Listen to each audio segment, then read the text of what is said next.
Yes, people. We're back live on the channel for very first UEFA Champions League, UEFA Europa League talk. The very first time I'm doing this show. I should have done it earlier, but unfortunately, my team made it in the Champions League, so I didn't have the courage to do it. However, as long as I can talk about the Europa League as well, spare a thought for Manchester United, we can. Joining me, Agustia. What are you saying? Yeah, not too bad. I didn't think I'd be back on this channel 2 days after the F1 season ended, but here we are, shifting gears. Get it, guys? Shifting gears? No? Yes? Okay, fine. Nice But one. looking forward to it. It'll be a nice day of Champions League action. A lot of big games, Atalanta, Real Madrid. Obviously, looking forward to seeing how Liverpool continue their form. And I think City's the main one I'm eyeing up because as Right. we 1-8, one win in 8 games, one win in the last 2 months. It's uncharted territory for Pep Guardiola. So let's see what happens. I think this week will be pivotal in the entire Yep. construct of the Champions League. So Especially with the Manchester Derby approaching on Sunday as well, so that's gonna be a good build up to it. Sure. Joining me, debut on the channel, Giza Josh. What are you saying, bro? What am I saying? I'm saying that it is great to be with you two today. And there's three main Champions League games I'm looking forward to this week. Dortmund, Barca, Leverkusen, Inter Milan. And I think you mentioned earlier about Atalanta versus Real Madrid. Yeah, I'm looking forward to those three. That's the main one we should talk about because Real Madrid are right now in somewhat danger of getting knocked out of the Champions League in the league phase, which is crazy to even think about because I thought they'd finish top by a long distance, but they're literally all the way down in 23rd, 24th with only a point above PSG. So that's going to be interesting to talk about because Madrid now, if they don't win this game against Atalanta, they're in deep trouble. They're in massive trouble, and especially with the point.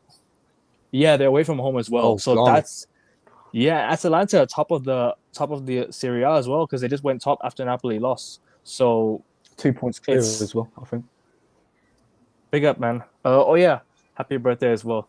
Big up, man. Big up my pal right here. It's his birthday. So yeah, and big up Zia Talks as well. and big up Zia Talk as well. Big up, man. So yeah, well let's get started. Atalanta, Real Madrid. That's the main one we should talk about because Atalanta, they're top of Serie A. They're at the moment they're kind of cruising in the league right now.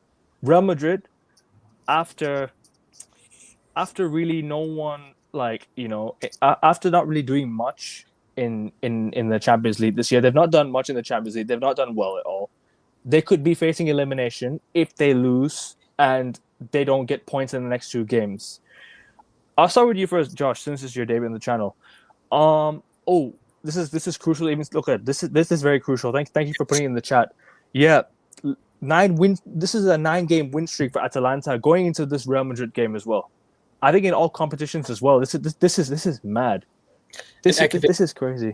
Can I quickly just add? Yeah, go on. D. Luffy, very good point here. It's not just a 9-game win streak. It's a 9-game win streak with 2 or more goals. That's crazy. So Madrid, if they're out to win tonight, they're going to have to outscore Atalanta. And with Vinicius Jr. returning tonight, maybe they can get something. Mbappe, if he can find his rhythm, because look, Mbappe has not been as amazing for Madrid since he's joined in. He's trying to blend into the team, but he's not kicked off. He's not started off well. Josh, I'm gonna go to you first. Talk about Madrid, yeah. What? Because this season they've been they've been very shaky this season. Yes, so I want to know what are your thoughts going into this game, because this is one of the most interesting games of the week, especially with Atalanta doing very well in the Champions League and Madrid are just about facing elimination if they don't get a result today. But I'll let you have the floor, bro. It's all yours. Yeah. Well, I think I'll start off with the fact that given the new format this season, I don't think it's a real surprise that some big teams are struggling so far. You look at PSG aren't even in the top 24. Real Madrid is obviously 24th in the last qualifying spot. I don't think Man City aren't doing very well either. So I can't say I'm very surprised at the minute. In terms of Mbappe and whatnot, obviously he's not he's not performing at the standards he's set in previous years in his career. But having said that, I do think that they will qualify, whether it's in the top 8 or the top 24, because at the end of the day, it's Real Madrid, it's European heritage. Regarding tonight, I think they're going to have a very tough game, although what I will say is that Celtic travelled to Atalanta and got a point, as well as kept a clean sheet. So it's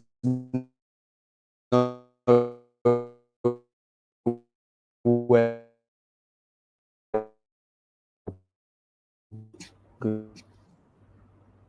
Yeah, I think Josh is experiencing some lag at the moment, but he'll be back soon. Yeah, don't worry, I'm here. Your internet cut off just now. Just repeat everything you just said just now, bro. Your internet cut off. Oh, blimey. Yeah, no worries. Where did I cut off? Where did I cut off? Around where Atalanta got a point against Celtic away, and then continue from that. Oh, okay. Yeah, if Celtic can get a point there, keep a clean sheet, I think we're Well, I think it's lagged something off out of this again. game. And I'm lagging again, aren't I? You are lagging again. No worries. I think this come up. I think check your Wi-Fi. Check your Wi-Fi. Sorry, lads. This is a terrible start. No, it's all right, man. No worries. Happens. It's all good, bro.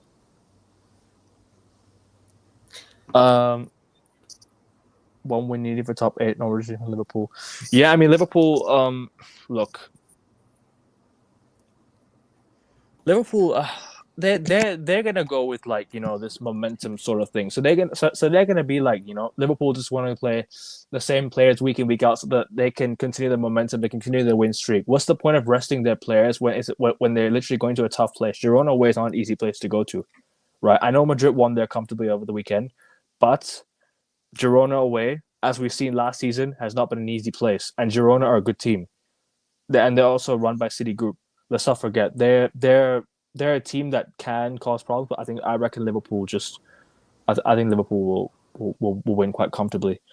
But to talk about Atalanta, yeah, they've got some good players, man. Atalanta have got some really, really good players. They've got Lookman. They've got I just said they have good players. I didn't even pay attention to the squad. They have Charles. But they can't let Charles. They can't let. Thank you for reminding. They have a good team.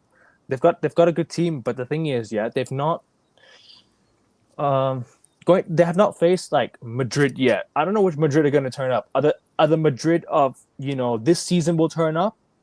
Are the Madrid of last season going to turn up? Because the Madrid of last season would beat this Atalanta team.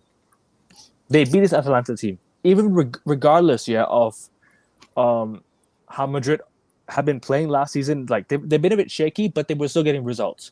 But now this season, they've not looked the same. They've not been good enough in terms of how the season has gone. Yeah, Josh, I can see you now properly. Yeah, sweet, thank you. Yeah, I can hear you as well. All good. You can continue what you're saying, bro. Sorry about that, man. Are you sure? Because that would be wildly inconsistent. No, because your voice blurred out. That's why I had to. Oh, fair enough. Well, yeah. Blimey, first time lucky, yeah. No, it's okay. It's okay. Obviously, I lagged when I was talking about Celtic getting a point there, and I feel Real Madrid's European heritage. I feel like they're going to get something out of this game. They'll probably win. Although I think Vinny is still injured, so it could be a bit tough. But apparently, Vinny might be back for this game, from what I've seen Ancelotti is saying. So yeah. Yeah, I feel despite Atalanta's great winning streak and whatnot, I still fancy Madrid to turn up when it matters most, as they always usually do. Garcia? I don't know.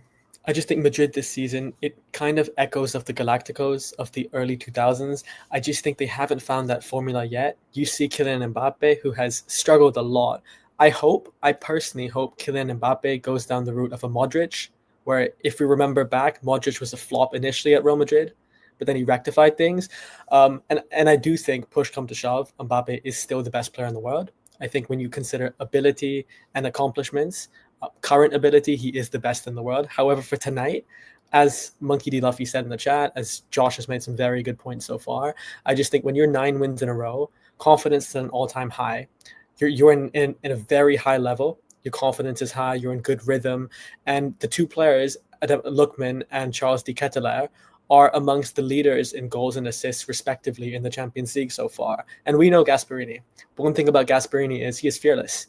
He doesn't care who he's playing against. It could be prime Barcelona to Luton Town. It doesn't matter. They're going to implement the same philosophy and style of play, which is good. And they're at home. And if you look at the game against Celtic, correct me if I'm wrong, guys, I do think that Atalanta did obviously have the bulk of the ball, but also amassed a large amount of shots and a high XG. The same, if I'm not mistaken, has happened in every single Champions League game so far for them. So I think tonight for Atalanta, if they're to win, they have to be ruthless in front of goal.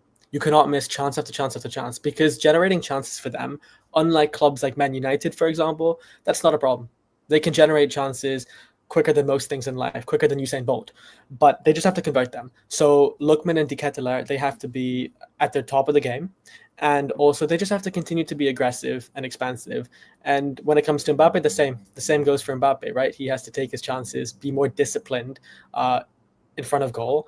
But it will be a very, very interesting game. I think it will be defining.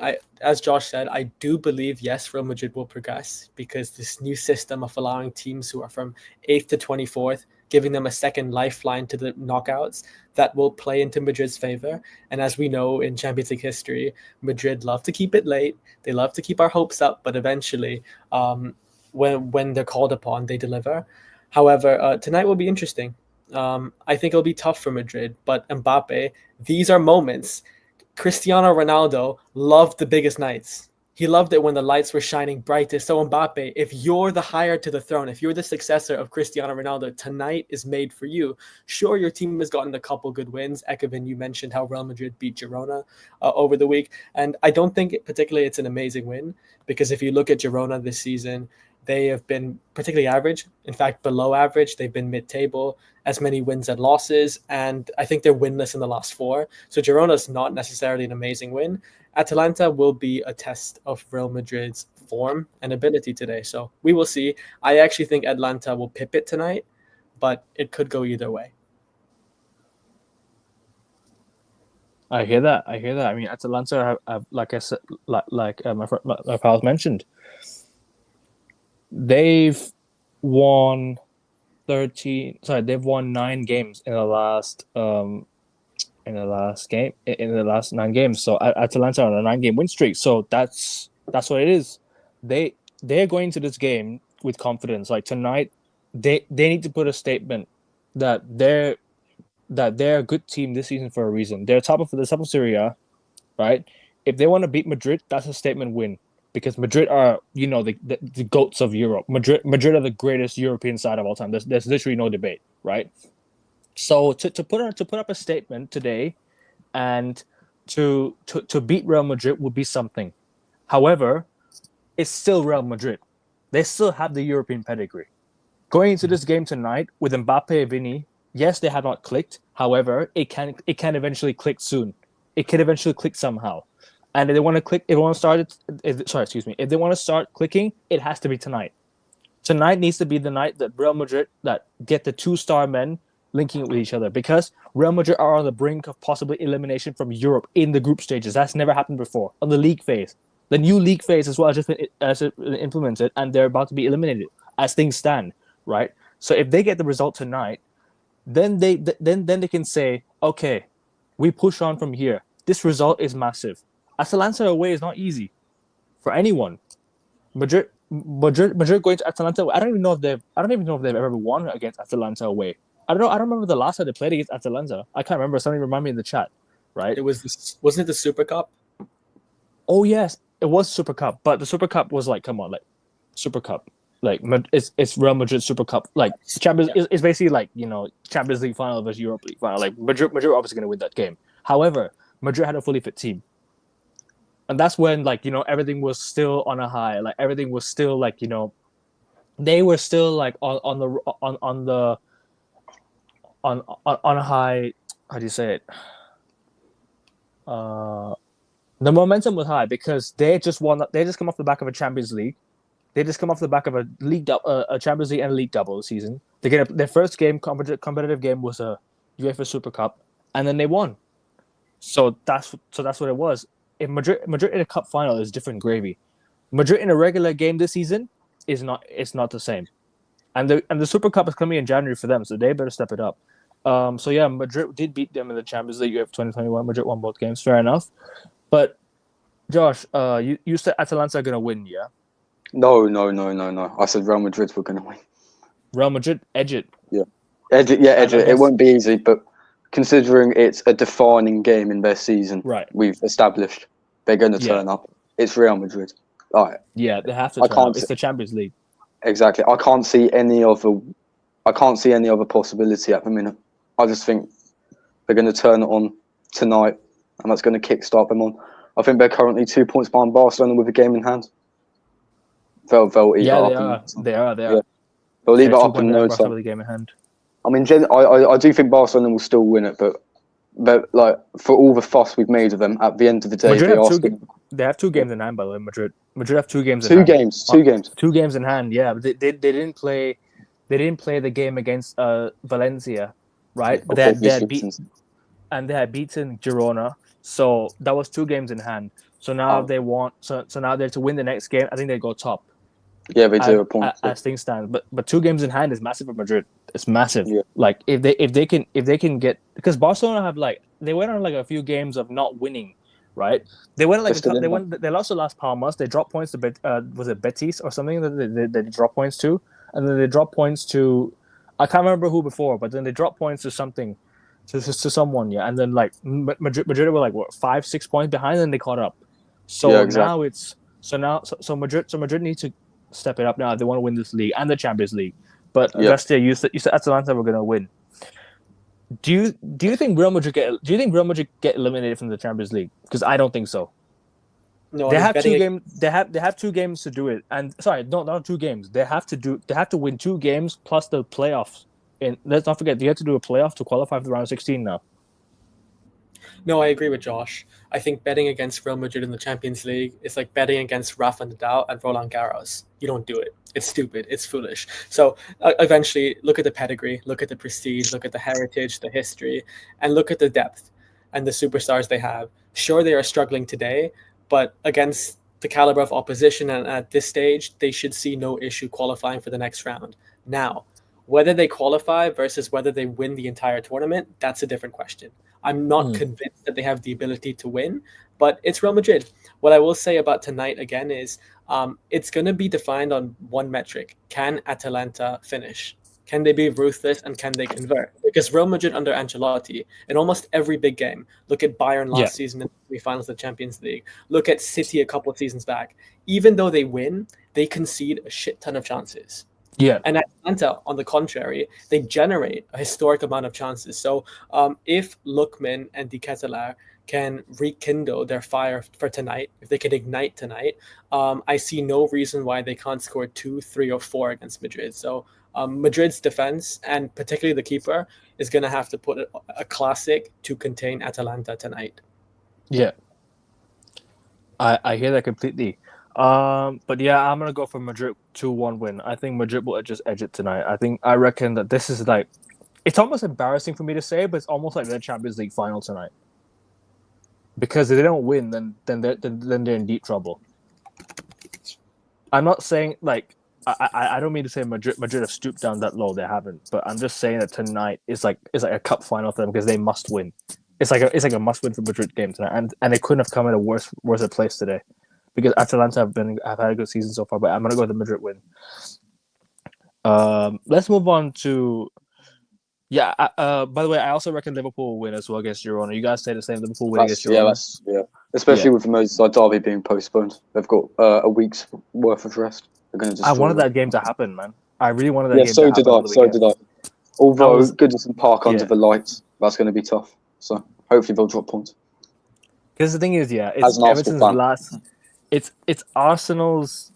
It's Liverpool's last game at Goodison Park. My last ever Merseyside derby at Goodison Park, and I actually went for an Everton win in my preview, but unfortunately the game got cancelled. So yeah, unfortunately that had to happen. We'll move on to Bayer Leverkusen against Inter. Now that's a good game. that's a really good game to watch because Bayer Leverkusen we all saw what they did last season. Bayer Leverkusen had probably one of the best seasons you could ever imagine. Apart from when they didn't play in the Champions League, they went a whole year unbeaten. Apart from that Europa League final, that's what Against Atalanta got against Atalanta exactly, and Atalanta.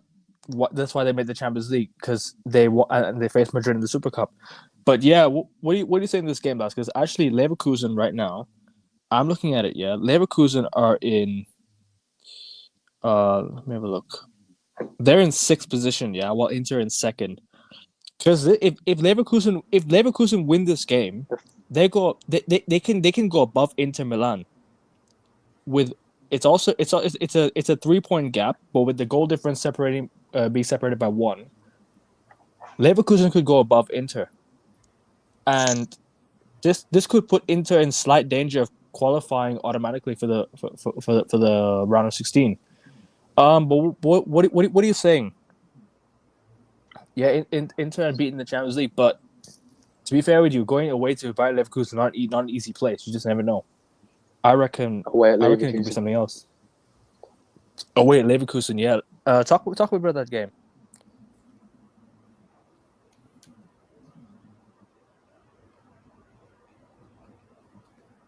Josh, do you want to go first? Yeah, you can get Josh. You can go first, mate. Oh yeah, okay. Oh, sweet. So I think I was lagging again. Apologies. Yeah, no worries. Considering it's at Leverkusen's ground, I don't know. Yeah, sweet. Inter Milan, they haven't conceded a goal yet this Champions League campaign, I don't think. They drew 0-0 away at the Etihad. They beat us, Arsenal. They beat Leipzig 1-0 in their last game, if my memory serves me correct. They're a solid outfit, a really solid outfit. I think they're currently 3 points off Atalanta at the top. So they're well in the title race as well, alongside 6 other teams. But Leverkusen, it's the German atmosphere for me. I think that's going to pull Leverkusen through. I think it'll be a narrow 1-0 Leverkusen win, personally. They'll win by a 1-goal margin. That's what I think. Because let's not forget, Aston Villa, yeah. Because Aston Villa, remember they were unbeaten. They didn't concede a goal up until they played Bruges away, and then they lost 1-0 to a stupid Tyrone Mings handball, and then that's when they conceded their first goal and lost. So this is where I'm like, okay, can Leverkusen stop Inter? Can they hand Inter their first loss? Augustia, I'll leave the floor. Yes, I completely agree with everything Josh and you, Ekevin, said. But I think Leverkusen have been a bit sluggish and they've struggled throughout the opening phases of the season. If I'm not mistaken, I do think they lost to Bayern a month ago. And in big games, Leverkusen have been able to match the heights they did last season. Whereas, like Josh correctly pointed out, Inter have stepped up to the plate on every single occasion, especially in the Champions League nights. Now, I think if this match was in Italy, I would, without a shadow of a doubt, no hesitation whatsoever, pick Inter to win, because they're robust at the back. Like Josh said, they're very, very organized. But it's not. It's on the road. And this is the first Champions League matches since the international break. And I think it's a good opportunity for Leverkusen to find their rhythm. I think there are 3 wins in a row, so they have momentum coming into this one. And similar to Atalanta in the way, obviously they don't mirror each other in terms of style of play. However, similarly, they are both fearless. They're both very aggressive. They're both very expansive. And they both got some niche and talented players. So I think it will be interesting. I don't think there'll be many goals, but Leverkusen could pip it by a goal to 0 or 2-1. So yeah, bottom line is I have Bayer Leverkusen winning but it wouldn't surprise me if it was a very tight affair that was end to end. Inter have got an incredible team. Like Bastoni is arguably one of the best center backs in the world.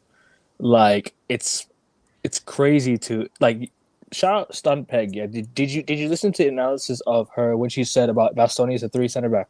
That was some incredible analysis. I have to give props to her for that, because look, no one really watches Serie A. Like, okay, what they do, but compared to the knowledge that she brought to the show, right, on the Bastoni as a 3 center back, I think you have to give props where it's due, and also Inter have a good defense. Inter the midfield. I think you know what, if they have their players fit, they'll keep it a good game. I reckon you know what I reckon Bayer Leverkusen will hand Inter their first loss tonight. I reckon Leverkusen will win 1-0 or either 2-1. It'll be like it'll be an edge. I think both teams will play well. I think both teams will play through each other's hands. I'm gonna go with a 2-1 Leverkusen win because Inter also have a good attack. Inter's attack is very, very scary. But can Leverkusen's defense hold them out? I think they might. I think they might do tonight. Yeah, and I reckon Leverkusen will win. Anything to say about this fixture before we move on? Lads, anything else to say? No, I agree. I think touche about Stunpeg's analysis. It's true because obviously Inzaghi plays a three at the back, but it's an unconventional three at the back because they press high occasionally, but then they can sit back deeper with a lower block, and the movement of their wide players is very, very unpredictable, and they push up the field quite often. So that leaves Bastoni with a big area of the pitch to cover and protect. So I agree, but I think that also is a double-edged sword in a way. Sure, for the viewer, like ourselves, the neutrals like ourselves, it makes a very compelling and entertaining action.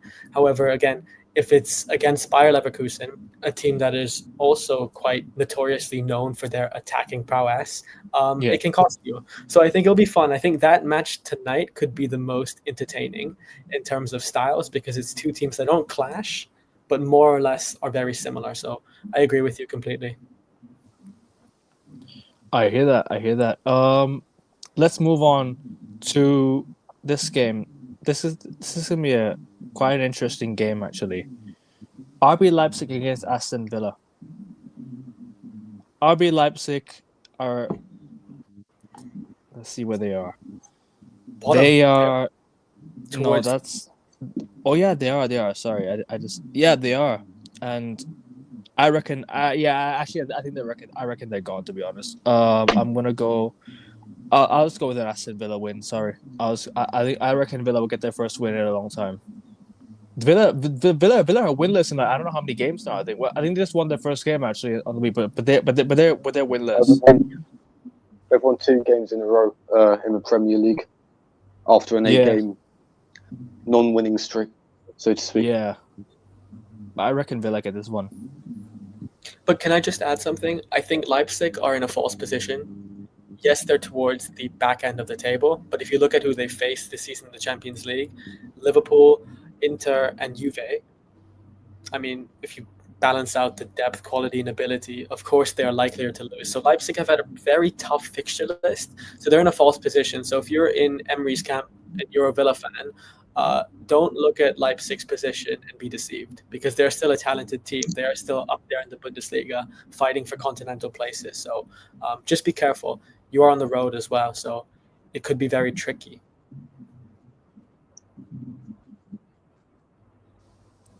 Yeah, but I reckon Villa might win or get a draw. Openda's not the same compared to last season. Look, Openda's hyped by many, but it's just it is. I reckon it'll be. How'd you call it? I reckon it'll be Villa win. I can't lie. I'm hearing some sound from someone's earphones. Sorry. It's at Leipzig. RB Leipzig. It's at Leipzig. It's at Leipzig. Yeah, but I reckon Villa win this game. Leipzig gonna want to win though because they need to get into the Champions League. Like they want to get to the knockouts, but it's more of a must win for Leipzig than it is for Villa, to be honest. Definitely, they've got 0 points so far. I reckon it'll be a draw. Personally.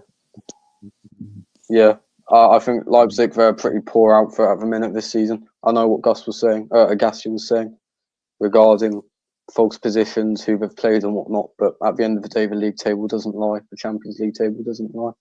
So I think they are short of confidence, but they'll definitely get something today. And I think Villa will take a point on the road anyway, considering the atmosphere, considering the players that RB Leipzig do have at their disposal. I don't think they'll be unhappy at all if they get a point.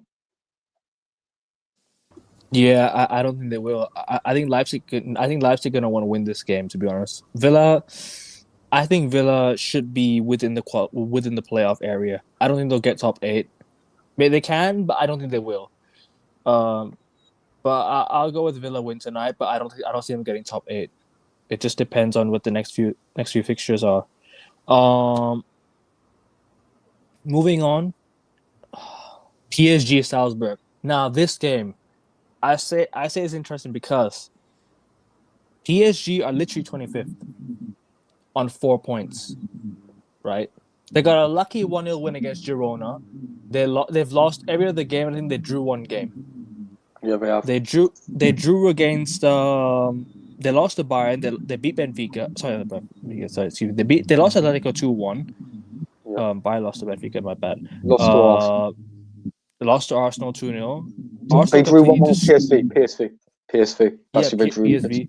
Arsenal completely destroyed PSG. Like PSG didn't even spare they didn't even spare PSG anything, and yeah, they drew PSV or like you said, they beat Girona 1-0, but that's about it really.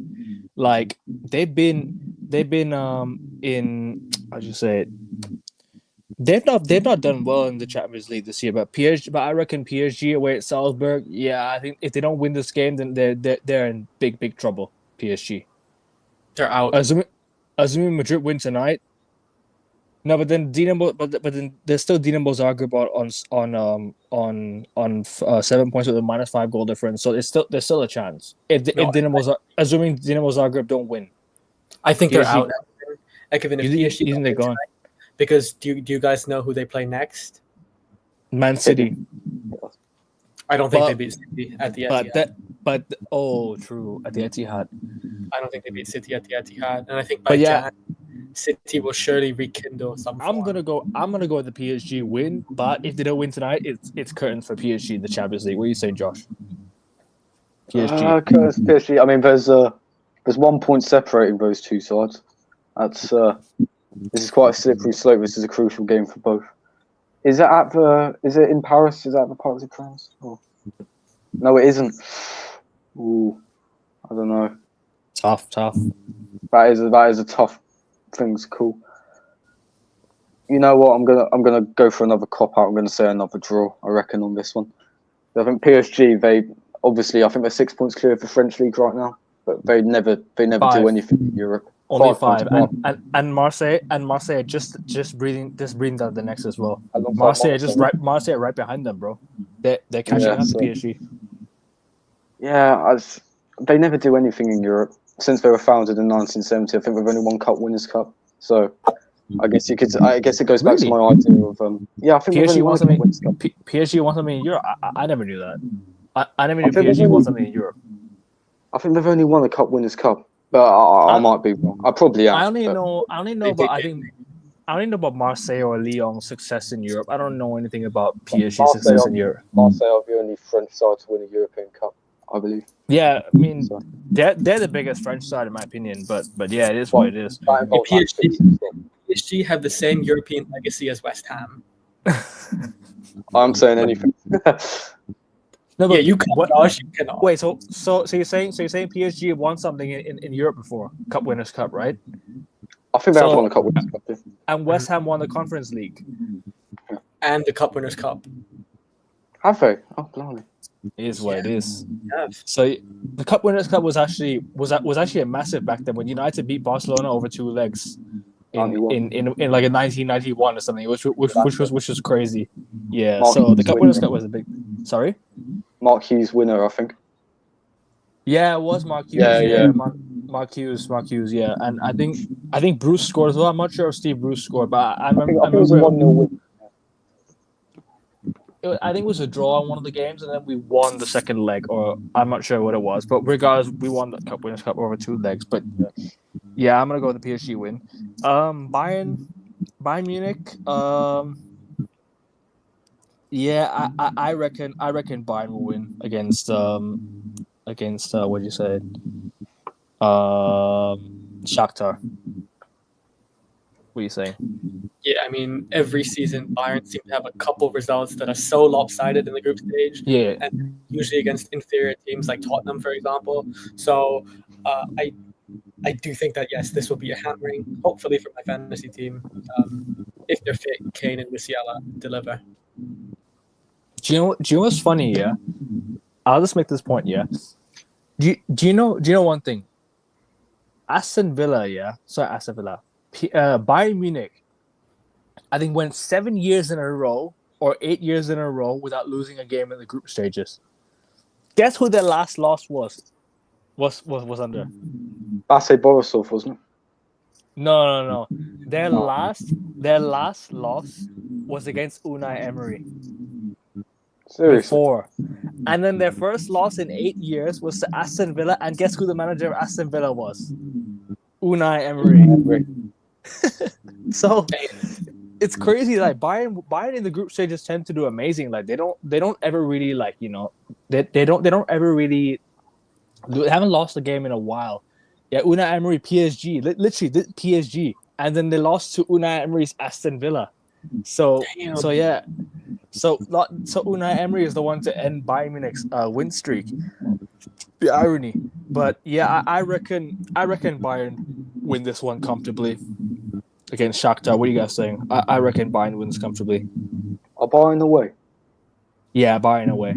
Bayern away. I reckon they'll win. They'll still do a job.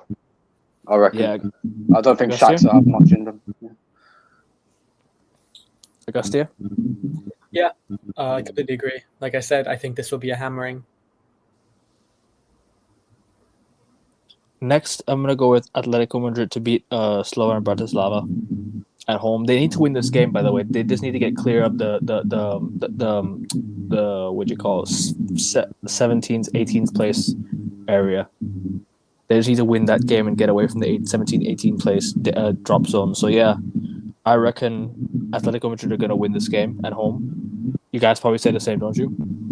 100%. Yeah, by a clear margin, about 3+ goals, I'd say. AC Milan, they need to win this game as well against Piranha Sveda at home. I reckon they'll do it. Yeah. You saying the same, Josh? AC Milan win at home? Yeah, of course. Josh, next game is all yours, bro. Arsenal, take it away. You can have your preview. Oh well, thank you very Arsenal much. and Monaco. Arsenal, Monaco, third in the French League. Arsenal, third in the Premier League. I reckon we will win, but it'll be unconvincing because Arsenal are hardly ever convincing in Europe. To be fair, I think it'll be a tough game. I think Monaco, they beat Barcelona, didn't they? So they beat Barcelona. I think they had another big result as well. But my memory's failing. They beat Barcelona 2-1 at home. Yeah, that was Barcelona's first loss of the whole season, actually, under Hansi Flick. Yeah, that's match week 1 as well. So they've definitely got it in them to cause harm. But overall, I'll say it'll be a squeaky 2-1 Arsenal win, and it'll be a crucial win because then it will. I think our next games after Monaco are Dinamo Zagreb at home and Girona away in January. Yeah, you've got that. You've got that sealed, bro. Yeah, if we beat Monaco, I reckon we'll have top 8 in lock. So. And you've also got and then in the other weekend, who do you have on the weekend again? Who do you guys play on the weekend? Everton at home. Everton at home, yeah. I reckon you win that one as well. But yeah, I think Arsenal win this one 2-0. I think Arsenal just about. I think Arsenal will do well. Is Gabriel back? Is Gabriel back for Arsenal? One thing I wanted to say: there are 7 first-team players out that they're out because they didn't train today ahead of the game tomorrow. That includes Gabriel, Calafiori, Timber, Thomas Partey. Yeah. So now that I've said that makes me a bit more nervous considering what our backline might look like. But you know what? I'll still keep faith in the lads. Hopefully, it's not going to be a repeat of the last time we played Monaco at home. And I'm still going to stick with victory. Oh yeah. Yeah, remember the Giroud disaster class. Yeah. Don't you remind me. You guys had the easiest draw, and then you guys should have gone through that game. But even if we beat Monaco, we would have played Juventus in the quarterfinals, so we wouldn't have got far. But we should have won that regardless. Fair. While I got you away, make sure you guys like the video and subscribe as well. 19 of you watching, click the link and subscribe. I'm almost at 100 subs, so make sure you guys click the link. Josh, I think there's a bit of sound in the background. My apologies. No, it's okay. No worries. It's all good. But yeah, there's about 19 of you. Please make sure you like, subscribe, and make sure you get me to 100 subs before the end of the year. I would love to get there. And well, when Augusti comes back, we'll talk about the next fixture. It'll be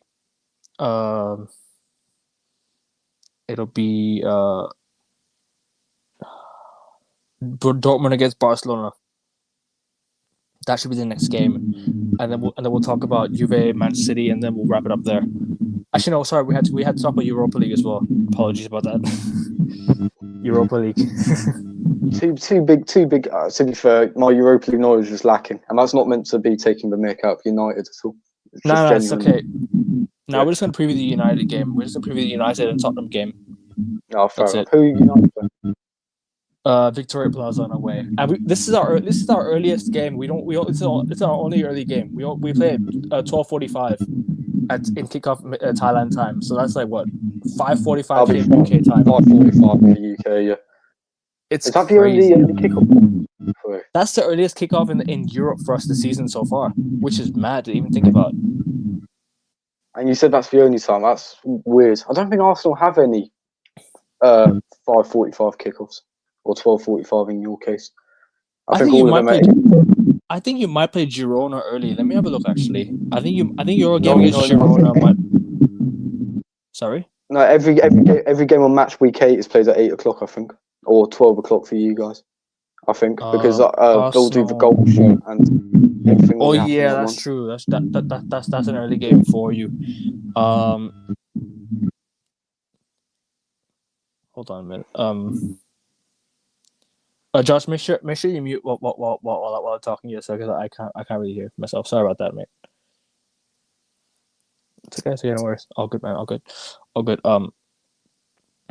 So yeah, we will talk about the game when Augusta comes back.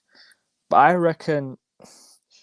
Also, I have some news to talk about actually. Manchester City, they some news about their charges, but. Really and truly, yeah, like there's more news piling up every day about the charges, regardless of what happens. Yeah, I reckon City get over this. I reckon City will get out of this, no problem. It's just a matter of when, rather than just having to deal with more and more charges by the week and by the day, because their charges increased to 130 from 115 today. I think City might have beaten the Premier League in terms of the financial side. But there's other charges that City have not beaten them yet, and I reckon that they'll get it done. What are you saying, Josh? Well, I feel that if the Premier League do find them guilty, that's going to undermine the integrity of English football. So that's my main reason why I don't think they're going to punish City. Like I think at worst they're going to get a points deduction.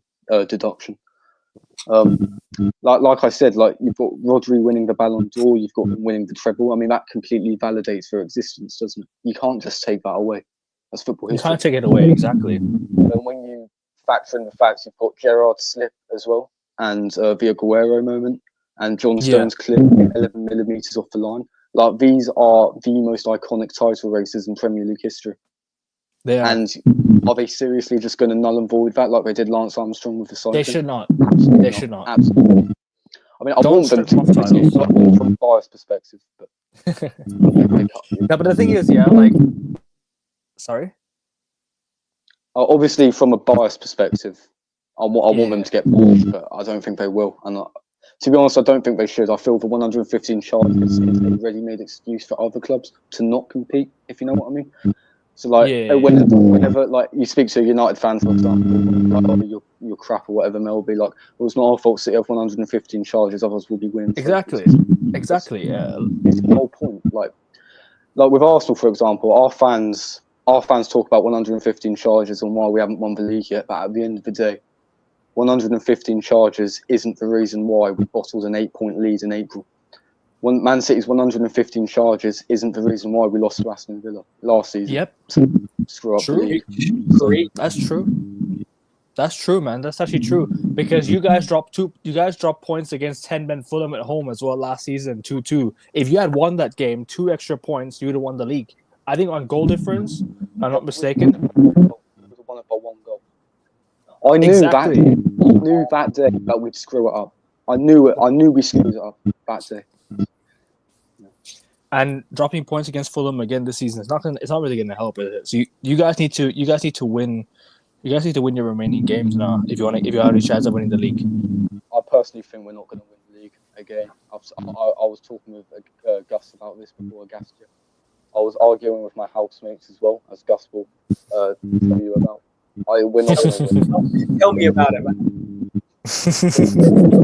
I mean, I could go on a rant about Arteta right now if you really wanted, but I won't. It's Champions League preview time. Yeah, it's fair. Can I just add about Man City real quick? Go on. Let's remember, it's 1 win in 8 games. It's 1 win since October. And this is the first time that's ever happened to Man City since pre-Abu Dhabi and pre-Taksin. Taksin, their former owner before Abu Dhabi. For the first time in his career. So it's uncharted territory. Now, it'll be a tough game tonight. It'll be a very, very tough game because City, if you look at them this season, one of the biggest differences on the pitch, I can talk off the pitch, but is 2 things. One, I've made this very clear on this channel before. Their midfield. Man, their midfield has no physicality. That's technicality, but there's one thing being technical, but there's another being physical. And also the other thing is they look so vulnerable every single time they lose the ball. It reminds me of Man United when we concede a corner. Every time we concede a corner at Man United, it looks like the other team will score. Forest, Arsenal, although Arsenal is the exception because they're the exemplary team at set pieces. We all know that. But when it comes to City, I think if I saw a stat on Opta the other day, City have conceded the most chances on fast breaks this season, or they've conceded the most fast breaks as well. That's astonishing for the team, not a team, the best team, the team that has defined English football for the better part of almost 2 decades now, the team that is the state-of-the-art. Sure, 2 decades, 1 decade, whatever it is, doesn't matter. 6 titles. What was it? 4 Premier League titles in a row, 6 and 7. They are by far ahead of the curve. We have never ever seen this dominance before. It's unparalleled. But they are just out of sorts and out of rhythm completely. So again, for Juve, this is on the road. City, we know City. They like keeping the ball. But if you're a Juve, you have to capitalize on one of the plethora of counterattacks you're going to be given because City seem to concede at every single opportunity. And at least if they don't concede, they're going to be in a 2-on-3 situation, 2 defenders versus 3 attackers. So City look vulnerable whoever they play, which is why I think come this weekend, if City aren't able to clinch a resounding victory, which would revitalize their morale ahead of this weekend, I think, and this is not me being sentimental, I do think United will score 2 or 3 at the Etihad this weekend. Just because people like Amad Diallo will thrive on that opportunity. I mean, Ekevin, Josh, think about the space that Amad will have on the break. Even Garnacho, for example. And Bruno Fernandes, say what you want about him. Leave Garnacho out of this, man. Leave him out of this. But the reason I bring him in is not because I rate Garnacho. I don't. I think he's selfish. I think he has a lot to learn as well. However, I bring him in because I feel like anybody who's pacey, anybody who has a ping on them, like Bruno, for example, hero ball, will thrive against City because they leave so many gaps and spaces open. So, I think tonight City have to win. You cannot go 1 win in 9 games, especially with the amount invested in you, the facilities behind you. Now, I do think City will resurrect their status sometime this season, but I'm not sure that this Pep regime will ever regain the confidence and solidarity again. I do like, for those who watched the show with me, Ekevin, and King a couple of days ago, I do really like what King said. I think if Pep wants to revitalize City and regain their form as the premier team in this league, he might have to freshen up his backroom staff. because that's the thing that Sir Alex Ferguson did constantly. Guys, can you remind me, when did Arteta leave City's backroom staff? 2019 December. So that was the For season. Arsenal. That was the season Liverpool were already. Liverpool won the league. Yep, They already won the league in December. Basically, we knew pretty that. much. But, Yeah. Okay. Look, nothing against Mikel Arteta. I think Mikel Arteta is a very talented coach. He's very knowledgeable and intelligent. However, unironically, I think that his departure may have benefited City, just because if you're with the same core of players and staff for an extended period of time, eventually their remarks will be redundant. So Mikel Arteta leaving and having a shuffle within City's backroom staff, I have to point this out as well. a new number 2 to number 3 alongside Pep, that would benefit them, because I don't think anybody will call Pep finished. Now, of course, Pep's antics, as Josh, as we've discussed, and Ekevin, as you've discussed, have been, I'll say, reprehensible. No, I will use reprehensible. I firmly believe, because the self-harm and the way he's talking about his team, again, you don't act like that if you are the supreme team. So, I think he would benefit from reshuffling his staff, just because you look at Sir Alex. He did that with Carlos Queiroz, Rene Musselstein, Steve McLaren. How many different sets of backroom staff did Sir Alex have? That was the reason he survived. He has Steve McLaren as well. Let's not forget. Yeah, exactly, as I just mentioned. So I think, look, tonight, bottom line, City have to win. You cannot go 1 win and 9. Juve, you will have a shit ton of opportunities on the break, because City give chances on the break galore, more than any other team in Europe at the moment. And Pep, you got to reshuffle your staff. Take sentiment aside and focus on sense. So 3 things. Yeah, I hear that completely. And look, whatever happens on the weekend, it's going to be a tight game, because both teams are going to want it. This is United's best chance to win the Etihad for a long time. And if we don't capitalize, then wow, I'll be amazed. We have to capitalize this weekend. I'm just going to go with my prediction. I'm going to go with the Juventus win. And mainly because the fact that Juve are at home in the Champions League. Like, City are going to go away to a tough ground. They just drew away Crystal Palace, right? 2-2 with 10 men towards the last 10 minutes. Yes, City got back into the game very well. However, City did not look great. Palace could have scored a couple of goals, and it's not like they. It's for me. It's like Palace are not that great of a team, and you give them chances like that. City allowed Palace to score at the back post from a corner. It just tells you how vulnerable and how open Man City are right now. So I'm just gonna go with a Juve win. I just think Juve might have enough. And City, yes, they're dealing with injuries, but do you ever hear their fans complaining about injuries? No, they're holding the team accountable for their performances. And that's the right mentality. No one should be blaming injuries for your losses and for your downfall, unless your whole team is out. Then fair enough. But not everyone in the city's out. Haaland's still there. KDB's still there. Foden's there. Grealish is there. You got Gvardiol there. Diaz is there. You have Kovacic. The only players you have Gundogan. You only players that are out are Rodri, and you could maybe say that who's the other player? Oh, they have Bernardo Silva. So that's it. Man City's team thrives on Rodri's presence. But then the fact that he's not there, they're kind of struggling in midfield, and that's where I think City need to go and do it. City needs to go and strengthen the midfield. Mm-hmm. But yeah, I'm gonna go with the Juve. What are you guys are saying? Juve 2-1. No, I feel Man City will still win. I don't know if you remember the Atletico Madrid game, or where they visited City in the quarterfinals in 2022. I reckon it'll be exactly that. They'll be dogged defensively. They'll be excellent at preventing City from creating any sort of fluency, from gaining any... they'll see possession, of course, but City won't do much. They'll have one moment of quality from a De Bruyne, from a Haaland, from Bernardo Silva, as you mentioned before. And they'll get a crucial 1-0 win, I think. That's my opinion. Can happen. Augustia, you made this point about Arteta right when he left at the right time. I think he did for both parties.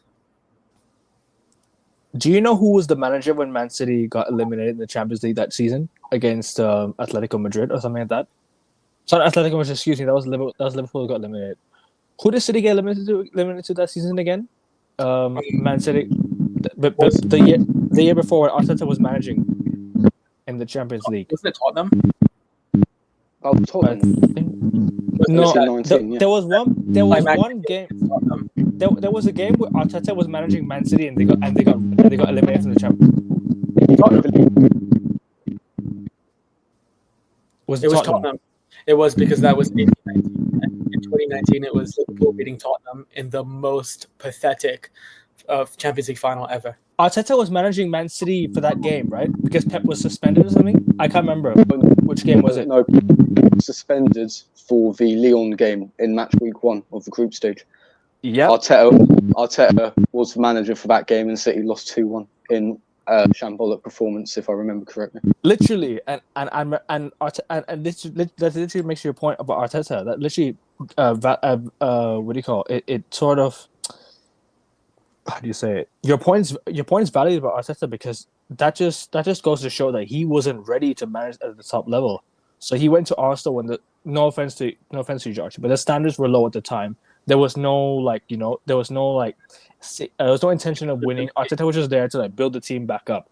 Yes, he's got you into 2 title races, but what good does it do if he doesn't win it while being 8 points clear and stuff? So yeah, that's what I mean. But yeah, Auguste, what are you saying? I'm gonna go with I went for Juve win. I got a Desmond. I got 2-2.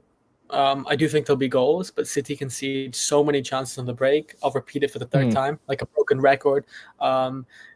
Literally broken record. They concede the most chances on the break, on the fast break in Europe all season. So I think Juve will get opportunities, but Haaland, marksman, he'll get one. He'll get a good cross. He'll get a header. Can I just add something on Arsenal real quick? Or Arsenal and Barcelona? Have you guys watched the game yet? Or No. We were waiting for you to come back, so we were just... Okay. On Arsenal, yeah, I agree. I think, again, when Arteta came in, there wasn't really accountability towards winning a league title or winning a big trophy. It was more reliance on Aubameyang. Not accountability, Aubameyang. I think when it comes to Arsenal, I really want to hear Josh's thoughts on this. Again, look at Barcelona. I'll compare Arsenal to Barcelona. Or Chelsea even, Maresca. Flick and Maresca are in their first seasons. They haven't been here for 4 years. They haven't spent $800 million.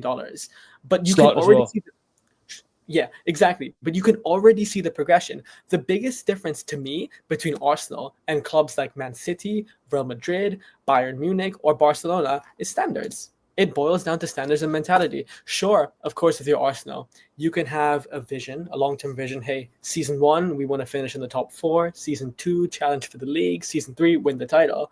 But the aim every single game on a micro level, not a macro level, a micro level, should be to win every game, no matter who you go against. You're Arsenal. With the amount that's been invested in you, there is no reason why you shouldn't have won a league title already. I think it really, really boils down to standards because every single season, even last year, sure, you lost by 1 point, but nobody remembers runners-up. Everybody remembers winners. So eventually, it's not about style of play. It's about success. Success is the currency in football. Yeah, I'm not saying sack Arteta. Far from it. No. But not yet. But really, the standards at Arsenal are baffling to me because with the amount invested in them, there is no reason why Arsenal should not be demanding at least one major trophy every single season. But until they don't, it's going to be in this perpetual cycle of mediocrity, even when you remove Arteta from his role. So, Josh, I'll pass the torch on to you. Oh, Gus, you're talking about standards. Chelsea went out and spent, 70 million on Pedro Neto? Guess who we got as an attacking signing this summer? Guess who we got as an attacking signing this summer? Raheem Sterling from Chelsea, right? This is really annoying. I'm trying to be rational. It's like. By the way, Josh, I don't want to interrupt. Your audio is quite laggy. Can you unplug your headphones? Maybe your headphones. Yeah, much better. Sorry. My apologies, lads. No, it's okay. No worries. It happens to all of us. Happened to both of us. You know. Like I was talking about, Chelsea go out and sign Pedro Neto, a difference maker, a game changer. We respond to losing the title to Man City by 2 points by signing Raheem Sterling on loan. A Man City reject, a Chelsea reject, mind you. I think if you want to look at the standards of Arsenal Football Club, you go back to this. If you want to see the standards of Arsenal Football Club, you go back to this summer. Mikel Merino didn't do anything notable in about 6 years at Newcastle. Calafiori had a decent Euros. That's about it. Another left back, by the way. When we had about 5 You didn't need already. one. And if you count You didn't Lewis need Skelly, one. that's 6. Yeah. And Sterling on loan. Can I reiterate? Sterling on loan. Bear in mind, Havertz last season, 65 million Great British pounds, was signed as Xhaka's replacement in midfield. Arteta genuinely thought that Arsenal Football Club could beat Pep Guardiola's Manchester City to the league title with an attacking force of Jesus and Nketiah. That shows you the brain dead running of Arsenal Football Club, in my opinion. Do you think the exit of Edu sort of like slowed Arteta's business this summer? Because Edu was leaving, right? And he left. He's already left. Now Arteta has. Would you think there was like some disagreement with him and Arteta, or with someone with the board, or do you think it was just like he wanted to leave on his own terms? What do you think was the case? No. One thing I will say: the Arsenal board did not want to sign Marina. Arteta forced them to sign Marina, so there was evidently friction in the summer about that. Yeah. Obviously, I was talking about this at the end of the transfer window. Like I've reiterated, you lose the title by 2 points, and you respond by signing a Newcastle reject, whatever you want to call it. It was barely good enough for Newcastle, and Chelsea reject. You're 2 points behind Man City, and you respond by making the squad weaker. We sold the likes of Smith Rowe. We sold Fabio Vieira. I don't particularly rate Fabio Vieira, but in Ødegaard's absence, he would have done a job. Same with Smith Rowe. He would have done a job. Ødegaard gets injured for about 2 months, and Wanyeri, the person who Arteta sold Smith Rowe and loaned Vieira out for, didn't even start a game. He only got about 10 minutes in each. So what was the point? You've just left us threadbare. And I've mentioned earlier regarding the Monaco game, about 7 players, majority of them defenders or defensive midfielders, weren't training. He's just left us with a threadbare squad.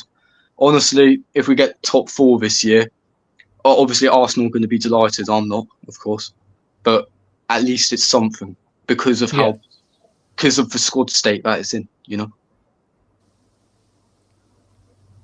Yeah, I hear that. And you think Dan Ashworth goes to Arsenal because he left United this week, and we'll be doing a United show tomorrow, and I will be discussing more of Dan Ashworth. So make sure you guys tune in. Can I just interrupt?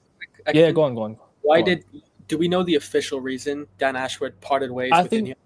I think he was sacked. I think because there was a disagreement with him. This is a good disagreement between him and Sir Jim Ratcliffe. I think Sir Jim Ratcliffe wanted to sack Ten Hag, but I think he wanted Southgate to replace Ten Hag if he was to sack Ten Hag, and that's why there was a bit of a disagreement.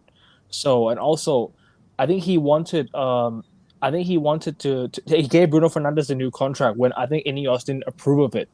So there was things he did behind the scenes that Ineos didn't approve of, and then that's why I think he's been sacked. They spent I think 20 million on this guy with a gardening leave, and they completely wasted their time on Dan Ashworth. But good job sacking him. But Ineos, you still have blood on your hands, mate. You still have blood on your hands. Like, trust me. And no. Ratcliffe did not want to keep Ten Hag. Ratcliffe did not want it to. No, Ratcliffe did not pull the trigger. Ratcliffe wanted to pull the trigger, but it's just Dan Ashworth making the decisions behind. So he can't make the decision. He doesn't make. Ratcliffe does not make the decisions. He makes the financial decisions. He puts the money in the sporting side, but it's Dan Ashworth making the decisions from the sporting side behind the scenes. And he gave Bruno Fernandes a new contract. He gave. You meant Ashworth? Okay, fair. Yeah, he wanted to keep Ten Hag. That's what I said, right? But also, I did say that he gave Bruno Fernandes a new contract when Ineos didn't approve of it. When Sir Jim didn't approve of it, other people behind the scenes didn't approve of it. They didn't want to keep Ten Hag. They wanted to sack him. They wanted to get a new manager. They wanted Thomas Tuchel. I think there was some news of Thomas Tuchel joining in the summer. I don't know if it's true, but let's say they sacked Ten Hag, yeah, and then they went and get they went on to get Thomas Tuchel or Ruben Amorim in the summer. They're giving him a full transfer window, full backing, a full summer transfer window, preseason, and also time to implement his style of play. So Jim Ratcliffe did not pull the trigger in time, and that's where I kind of hold Ineos accountable. Good Okay, job wait. sacking him. Good job sacking him now, but accountability needs to be there from them. And he wanted Potter to Southgate. That's why he's been sacked, because his level of ID, his talent ID, manager ID is completely in the gutter. Is completely in the gutter. So he's not. So he was not the right mind for United. So they sacked him. That's all I wanted to get across, bro. But Can I just continue, add- bro. Sorry. Okay, so Yeah, go on. Rashford to Arsenal, that would be a nightmare. From an outside perspective, Josh, that would be a nightmare because the thing that you lack at Arsenal and at the Emirates is ruthlessness. Ashford is the complete polar opposite of that. Just to mention about United, if that was what the dispute was about, sure, I agree with Radcliffe. Ten Hag had to go. He was out of his depth. It was untenable. He was breaking records completely in the negative way. There was no style of play, philosophy, vision, or values at all. 100%. If you have no vision, values, or philosophy, you got to go, blood, as Ty said. So I think, so of course Ten Hag had to go. But if your replacement was Gareth Southgate, if that's what Jim Radcliffe's preference was, that is, I would say, that conflict of interest is worse than the corruption the Glazers had. Because at least the Glazers had a philosophy they operated the club on. They operated the club on generating revenue on a commercial standpoint, not a competitive standpoint. So at least they had their priorities set. This is even worse because, as you just mentioned, gardening leave, you spent £20 million to get this Dan Ashworth guy from Newcastle, which he may be the most talented or intelligent guy in the world. But if you're spending $20 million on a staff member, on a member of staff, not a player, a parallel fee, a historic fee, something that hasn't really been done much in football, you better be completely in agreement and alignment on what you want to do and how you want to do it. So the fact that 4 months you've sacked him, which costs another additional fee for a club that's in a ridiculous amount of debt and apparently struggling for finances and FFP or whatever, that is, I would go as far as to say, even more incompetent than the Glazers. Because at least the Glazers, when they Just made about same level. Just about same level. I would say more, because the Glazers wouldn't sack someone after 4 months. They'd wait too long, which is, again, preposterous. But the one thing sorry, continue first. Continue for saying first. But but again, I just think that Ashworth going fine makes sense. Somebody has to be held accountable for it makes sense, Ten of Hag course. staying too long. It is an awful decision financially and sporting wise, but him wanting Southgate and Potter, what happened to Man United? And I think what's happened to Man United, sure, we have the wealth, and of course, if you have capital is key. Cash is king. Yeah, of course it is. Society. However, if you don't know how to spend your cash and there's no priority, a conflict of interest, or corruption, you're destined to be doomed. So, from a United fan to an Arsenal fan, I don't know if you agree. And Josh, you can give your input here. I fear Arsenal might be going down the same route as United. Because at the moment, let me be brutally honest here. Arsenal have the dough. United have the dough. We have the capital, and the capital, we invest similar amounts of money in the transfer window. We're not ruthless enough. When we get to the top, look at Jose, for example, in 2018. Look at Arteta this summer. We don't finish the job. We don't put the dagger in the chest of City. We're passive. We let them be proactive and us be passive. I just think that as a United fan, there is nothing for me to be optimistic about today. Because, yes, everyone says, oh, give Amorim a window or two. I agree. Absolutely, I agree. But we're still Man United. At the end of the day, do you think Real Madrid would allow their new manager to lose every other game in half the season they were appointed? No, of course not. They still have to win most games.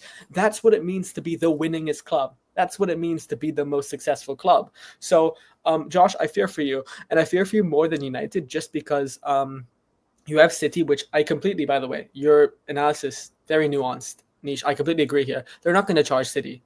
Guilty or not, I can't comment personally because of my ties. But even if they are guilty, which I don't think they are, but I do think that they won't, because it would undermine the credibility of the Premier League completely. Because you can't have your Premier club winning league titles as a fraud. Can't do that. Like, then the Premier League goes up. So, but going back to my point here, at least United, for the time being under Jose, at least we still had standards. Jose Mourinho still single-handedly upheld the standards. Arteta doesn't even have the standards. He just has a style of play, which is nice. Sometimes, a few seasons ago especially, appealing on the eye. But I don't know. I just think with the way Liverpool are progressing. Sure, Arne Slot inherited a very good situation, but he consolidated it. I just wonder, I hope you as an Arsenal fan, I hope you guys have your football club in the right hands and your priorities are aligned, because if it's not, you're a ticking time bomb under this group of staff and players. Don't waste it, because you got a good generation of players. I feel, in terms of ruthlessness, I think we've seen. I don't know if you guys have seen the Arsenal documentary. Arteta he does set standards. He is ruthless to an extent, except not with the right players, in my opinion. But I feel with United and Arsenal, I think it's common in American ownership, and I know Ratcliffe's now 75% Ineos.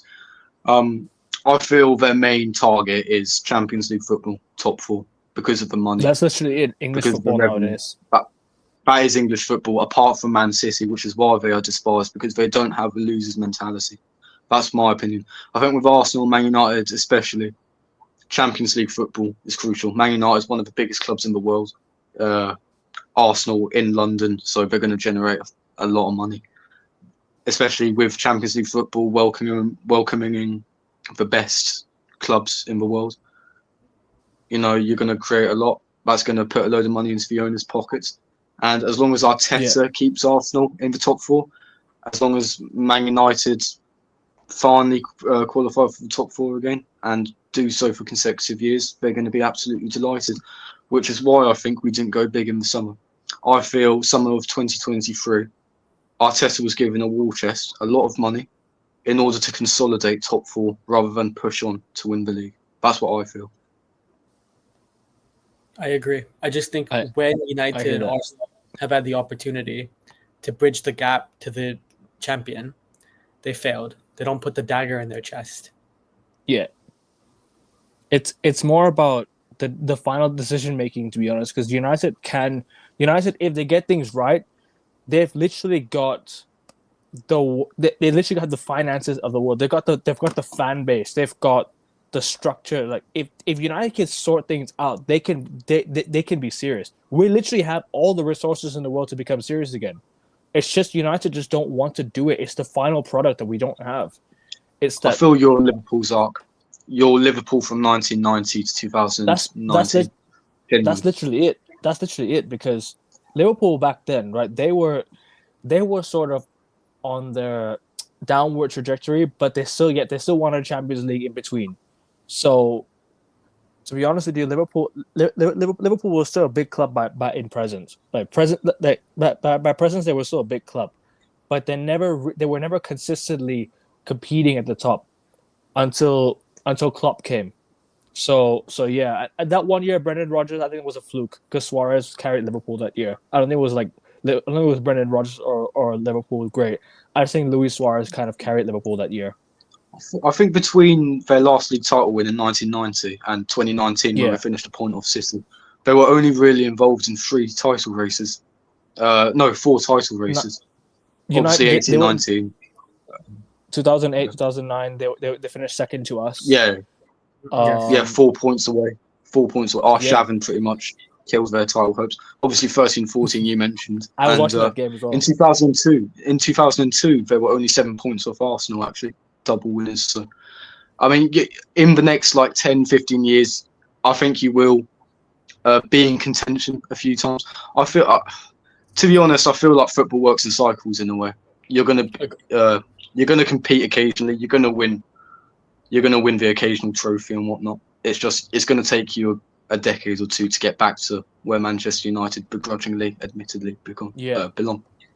It's just that United fans need to start acting like they're a big club again. They need to stop with this top four loser mentality. Yeah, all we need to do now is invest, right? Bring in the right players, structure. Excuse me.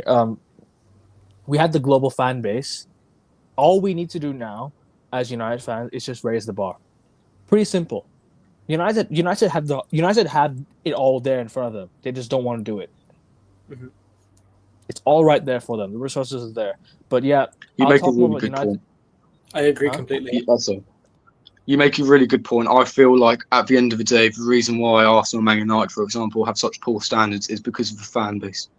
The fan bases of the two teams. Genuinely. they're too small-minded, No, I'm mentality-minded. But Yeah. look at Arsenal fan TV.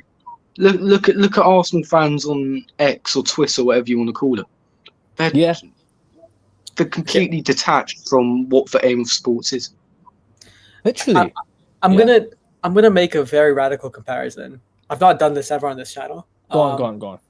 This United and Arsenal really remind me of your average Western country, like in America, for example. You know how you have like I won't get into politics and who's better and all, but you have a two-party system, and the reason the two-party system thrives is through division. And you mentioned the United stand, their ties to SCG and AFTV, because they have so many connections in the club. Of course, their aim is going to be to side with the players. And then you have the alternate media, right? Full-time, or whoever it is on United and Arsenal.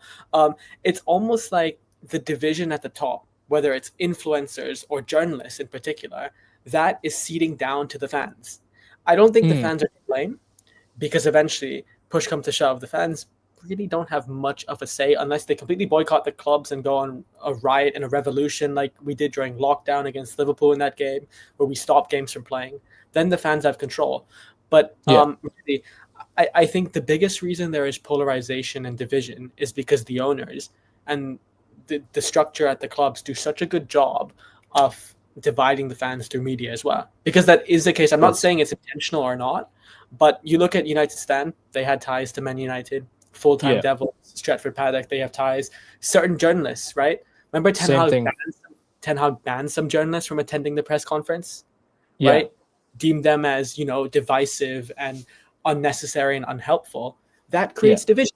If the manager himself is saying that, hey, your opinion is not even valid, like you're allowed to have a wrong opinion. Football is for everybody. No matter what color you are, football is for everybody. So we should be allowing every single opinion. But if your manager and club are publicly denouncing and censoring certain opinions, and of course there will be division. I don't know if it's the same with Arsenal, but with United, I think the division stems from the top. And the problem is the fans buy into it. Yes, you were talking about fan power and how they have a lack of power. Fans are the lifeblood of any football team. This is the problem. You mentioned the COVID lockdown 2021 Super League. That is the impact that fans have. For example, if Man United fans completely boycott Old Trafford, right, and it's nigh on empty apart from the away fans for the next month, that's going to hit the owners' pockets, isn't it? That's going to get them to notice. No matter how out of touch they are, they're going to notice, hold on a minute, we're not generating this revenue. We're not generating the money that we've brought the club for. What are we going to do in order to win them back? But, and people complain about English fans and how they're not as passionate and whatnot. But you saw with the Super League protests, they have the ability to make something happen, but they just don't. We just don't, and I think that's an English problem as much as anything. Because it is fans of German clubs, fans of Italian clubs, they would not let this stand. The same way as Arsenal and Man United have let this stand. Also, look at who owns Real Madrid and Barcelona. It's not owned by private investors. It's not owned by debt. Real Madrid are run by the royal family of Spain. Yeah, exactly. And also, their fans have a big say, not just as investors, not just buying merchandise and on social media, but also when it comes to voting, elections, Florentino Perez, John Laporta, for example. So really, the Premier League is built on profit. It's for profit, and it's only for profit. I agree with Josh, but that's a big task. Because why middle-aged football fans who have no stake in the game, no skin in the game from a monetary value, jeopardize getting arrested to save a football club? My point here is, I agree. You can go on strike. You can stop buying the merchandise, but it shouldn't come to that. Like, the fact that we've gone to that shows you how corrupt the Premier League is as an institution. And also, how our game has been completely taken away. It was made by the working class and stolen for a very upper elite of investors and owners who have no interest in football at all. Literally, all it takes, is pretty much 3 games for United to abandon, and the shares and the stock prices will go down like anything. Because look at the amount of money the fans pump into the football club. COVID was one of the best things that happened to the ownership. Do you know why?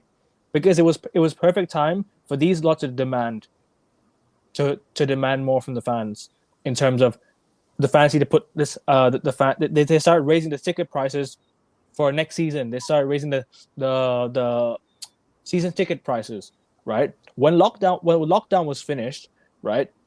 The fans missed going to stadiums. So they went and did everything they could to put all the money into the football club to save the football club from dying.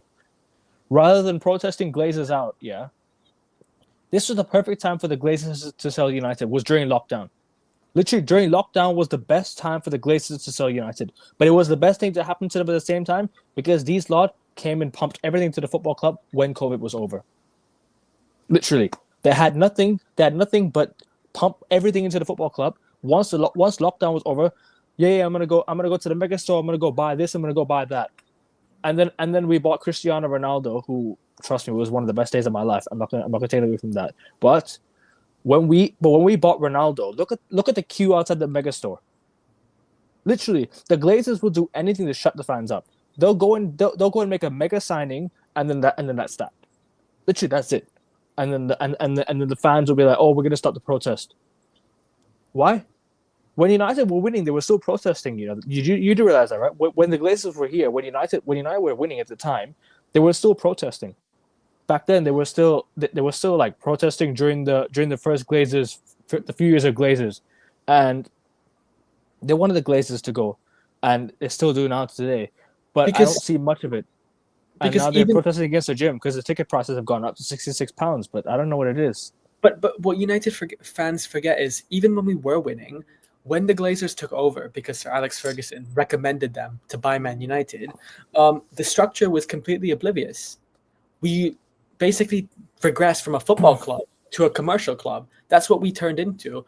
And you look at the structure when in the twilight of Sir Alex Ferguson's tenure at Man United, it was a two-man show. It was Sir Alex and David Gill. If Sir Alex didn't like a player, he would remove them. Pogba, for example. If Sir Alex would like a player, Bebe, he would keep them. So again, that's a double-edged sword.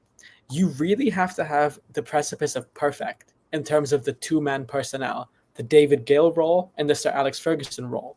And that's the role the club operated under since the Glazers took over. The problem with that is that's not sustainable, because if you have that setup, there is nobody in world football I think of who could run a two-man show better than Sir Alex and David Gill. I don't know about you, Ekavin, but I don't think anybody. David Gill was the man. Like, he was the one that was making the decisions behind the Sir Alex Ferguson, but the Glazers did not back him properly. That's why Sir Alex Ferguson left. Sir Alex Ferguson went down to the Glazers not backing him. He wanted to bring Ronaldo back. He wanted to bring Gareth Bale in, right? I know it seems impossible, but if United actually got their checkbook out, they could have done both in one window. United had the money because they had the fan base. They had the global fan base. They could put all the money to the football club. As much as I'm a hypocrite saying that, because I don't want the fans to pump money to the football club, I want the Glazers to go. The amount of money United generate from fans, from ticket prices, from TV broadcasting revenue, from everything. If you put that all combined, United make a total. I don't know how much. Somebody put it in the chat yet, but I think United make like what, close to 500, 600 million, something like that. North of $1 billion, exactly, bro. United will make a ton of money, so they can sign. But at the same time, United wanted that summer. United wanted Fabregas, they wanted Bale, they wanted Ronaldo, right? That window was like, I was waiting for the Ronaldo news to escalate. Like, I was just waiting daily, and then nothing happened, and he signed a contract with Madrid. However, that just goes to show that the Glazers never backed him. When Ronaldo left United, when he first left United were linked with Frank Ribery, they were linked with Karim Benzema and Antonio Valencia. They got 1 out of 3. They got Antonio Valencia. Antonio Valencia was a proper signing. I rated the guy really highly. I didn't think he was perfect for United, right? But also, they wanted Benzema. They wanted to sign Benzema that year. They wanted to sign Benzema. Excuse me, I don't know what I'm talking about.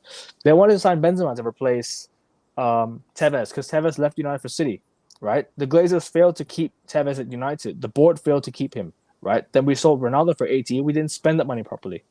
We signed Owen, Obertan, and Valencia. Valencia was. I was going to say the summer of 2009 perfectly summarises the Glazers' ownership of Manchester United. Exactly. 2-2. 'Cause- Absolutely Bro, 2-2. our transfer budget that year was probably like 25 or at least less than something, and then we got 80 million and we still didn't spend it, which is crazy. Because Right in imagine Glazer's pocket. because literally imagine how much money we could have spent back then. Like think about how much Benzema would have costed back then. Benzema would have costed at least 30 million back then. Because you know how because it might sound crazy in today's day, because you know why? Benzema would be 100 million.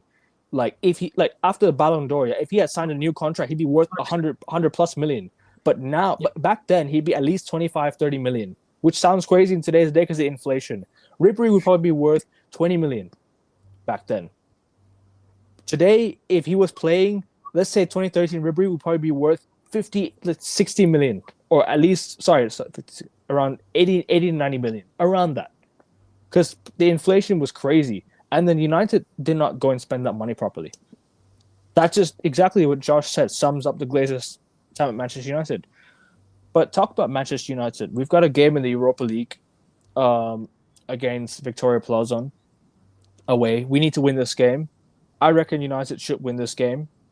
What do you guys say? I think United will win the game 3-1. Yeah, 100%. Look at the gulf in class and quality. There is no excuse. I don't care that Ruben Amorim came in 2 weeks ago, yesterday, 1 minute ago. Doesn't matter. You have to win. There is no excuse here. I want to just say something about Amorim. If we do lose, which would be 3 losses in a row, Akavin? Yeah. I'm not saying sack him, far from it, please. No, he should stay 100%. Give him sack him at least once.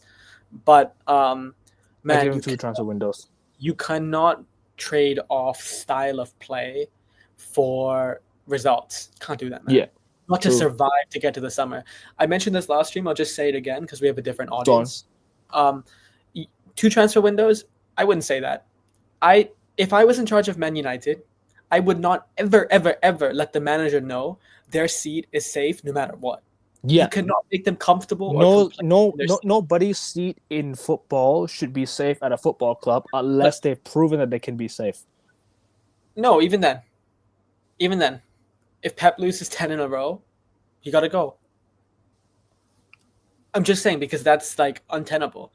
Nobody's seat in football in the modern day. Pep's the only manager that can be excused, though, to be fair, because he has pedigree. He does have pedigree. He's the only manager that has pedigree, to be fair. And let's say, for example, sorry to interrupt you. Let's just say, for example, a Klopp. Maybe Klopp would be sacked if he had lost 10 in a row, right?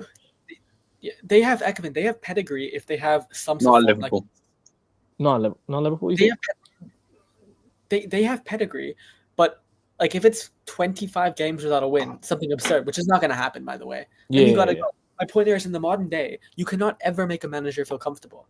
And maybe that's because I still think of Man United as the best club in England. We are, objectively, in terms of size, revenue, investment. We are the biggest and best club in England. That's not me being arrogant. That's me being accurate. Yeah, of course. Debate, not up for discussion. So I look at the best in the world. Who is the best in the world? Real Madrid. Real Madrid don't give a shit. Until Liverpool equal our 20 Premier League titles, then I reckon they're the biggest club. It doesn't matter. Liverpool they've got 3 more European Cups as well. Yeah, that's true. Whatever it is. As a club, I'm trying to. Hey, Josh, don't hurt my claim. I think they've got 10. I think they've got 10. We've got 6 European Cups. I think they've got 10. But in total. But no, just as I was saying here, if you aspire to be the best, you have to look at the best today. That's what City did. City basically emulated United's whole structure pre-Sir Alex Ferguson when they came in. And then they emulated it and revolutionized it. That's what Manchester City did. If you're United, you have to take the good of City, the good of Real Madrid, and then learn from the bad and improve. So look at Madrid. The best thing about Madrid, or Chelsea even. Chelsea have had how many managers in the last decade? Countless. More managers than fingers. So, but they've amassed more success than United and Arsenal have combined. That's just a fact. So all this loyalty and bullshit, it doesn't mean anything today. Loyalty is not the recipe for success. A winning mindset. Success is the recipe for success. It's cliche, but it is. Success on the pitch is success. So, and I mentioned here, Go on. No, go on. No, finish off first. I was just going to say, so yeah, I mean, if you're Man United, I'm not saying sack him. Far from it. He seems like a very charismatic guy, competent, capable, has a very encouraging style of play. But somebody needs to nudge him after if we suffer again tonight. Man, you can't Tomorrow, suffer. Thursday night. Sorry. You can't suffer till the end of the season because that's gonna be untenable again. I hear Just- that. Yeah. No, what? because just to say, because if you suffer to the end of the season, there will be no tomorrow. You got to survive today to get to tomorrow. No, I reckon he makes. I reckon. I don't think we should talk about him getting sacked yet. I think it's a bit too early. I think we'll see what he does in the transfer window first before I can judge him or anything. But anyways, I also did mention AC Milan fans did it and then they won a league title straight afterwards. So yeah, it just goes to show accountability is the best ability in terms of fan base, in terms of global sport. But score predictions for United against Victoria Plaza on away. Guster? I'm going 3-1 United. Yeah, I got 3-2. Bears? Josh? 2-2 draw. So I'm sorry, lads. You lot. I don't want to sound arrogant or anything, but you guys are genuinely a really poor outfit. Like, we are. I honestly can't believe it. I honestly can't believe it. So I'll say you're not wrong. You'll fight for a draw. Yeah, you'll fight for a draw. You'll get it. I won't be surprised if it happens, bro. I really won't be surprised if it happens. Any other games we need to talk about? Did we talk about Barcelona, guys? I don't think we did. Ajax against Lazio score prediction. I'm gonna go with the Lazio win against Ajax away. Did we talk about Barcelona? No, we'll talk about it afterwards. So we're talking about United. So I just want to go to Europa League quickly, so we can just wrap it up and then go to Barcelona. So Ajax Lazio. I'm gonna go with the Lazio win away from home against Ajax. I'm gonna go Lazio 2-1 win. Josh? So Ajax against Lazio. I think your prediction's spot on. Yeah. Gustia? Haven't watched Ajax. I don't have an iota of a clue. I'll just Lazio are top of the league right now in Europa League, and Ajax are 6th, but they're playing away in Ajax. Yeah, I'm gonna go with the Lazio win. Rangers Tottenham. Desmond 2-2. Come on, Rangers. Desmond. I agree. 2-1 Rangers. 2-1 Rangers. That'd be funny. That'd be hilarious. That'd be dope. That would be absolutely class. Nah, it would be class. But tomorrow I will be doing more of Man United talk on my channel. So please make sure you guys tune in. Tomorrow I'll be doing the United show. We'll be discussing all the problems at United and everything. Finally, let's talk about Borussia Dortmund versus Barcelona because this one's a good game as well. Dortmund right now they're currently sitting in 4th. Barcelona currently sitting in 3rd. With Barcelona having 13 goal difference and Borussia Dortmund having 10, both on 12 points.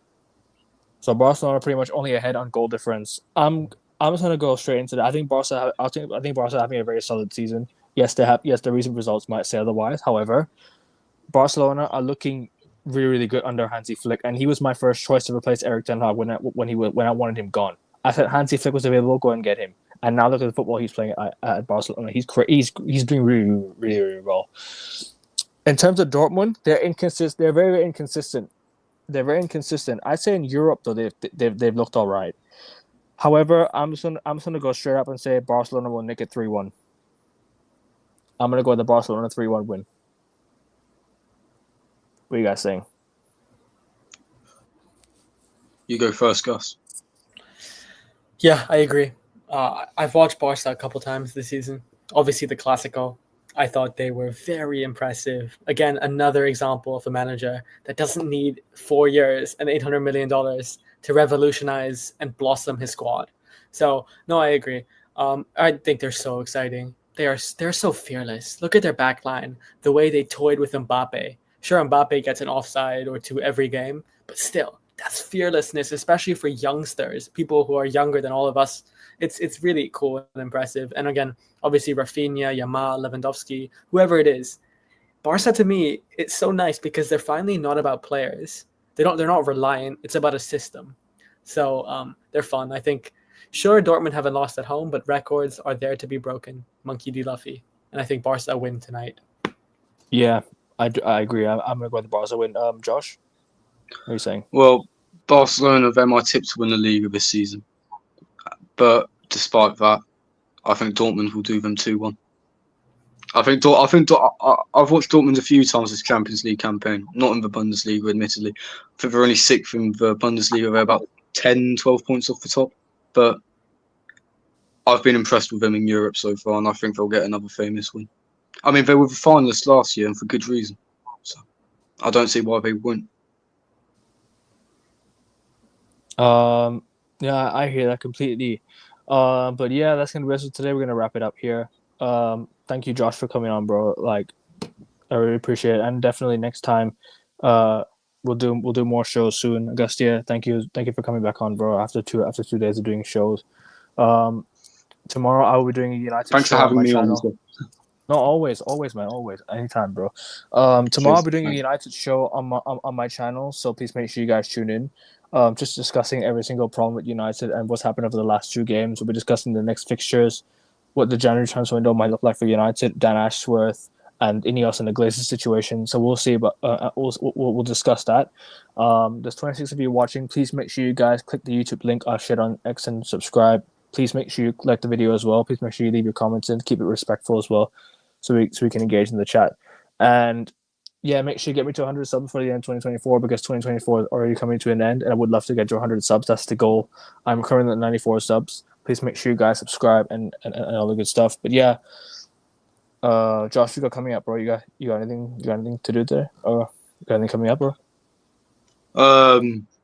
No, just real life stuff, university work and whatnot. I would love to come on here again sometime. If you're doing another 100%. Champions League thing, I'll be happy to hop along. And thank you for giving me this platform. Oh no, anytime, bro. Always welcome. Thank you. On Friday I do Prem predictions on Friday night. So please, if you'd like, I can get you on for the weekend as well if you'd like. Yeah, that'd be a good idea. Thanks.